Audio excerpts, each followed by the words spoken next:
Assalamualaikum warahmatullahi wabarakatuh. Saya Andrea Alia Azura dari kelas 10 ingin menceritakan cerita rakyat yang berjudul Lahilote. Dahulu, ada seorang laki-laki bernama Lahilote yang tinggal di hulu sungai dekat mata air.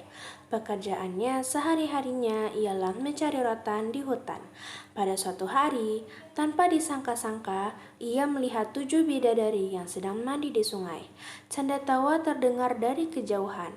Ketika mereka sedang mandi, Lahilote mengambil selendang salah satu bidadari dan menyembunyikannya di suatu tempat. Mereka baru sadar, rupanya ada orang yang sejak tadi mengintip mereka mandi. Kehadiran Lahilote secara tiba-tiba sungguh mengagetkan bidadari-bidadari tersebut. Mereka terbang ke kayangan, kecuali seorang yang kehilangan selendangnya. Singkat cerita, seorang bidadari itu berhasil dibujuk dan dinikahi oleh Lahilote. Seperti biasa, Lahilote mencari rotan ke hutan.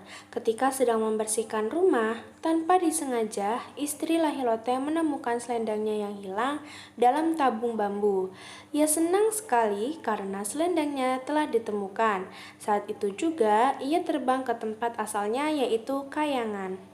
Hari itu, Lahilote sungguh beruntung. Rotan yang diperoleh lebih banyak dari biasanya. Tapi, ketika pulang, kegembiraannya lenyap. Tabung bambu sudah kosong dan istrinya telah kembali ke kayangan. Ia benar-benar gundah. Tiba-tiba, seorang polahi yaitu suatu suku yang tinggal di tengah hutan hadir di hadapannya. Ia memegang rotan Hutiamala. Sang polahi berkata, "Rotan ini akan memandumu ke kayangan. Temukan istrimu di sana." Singkat cerita, Lahilote terbang ke kayangan dan bertemu dengan istrinya. Pada suatu waktu, Lahilote bersama istrinya sedang asyik bicara berdua.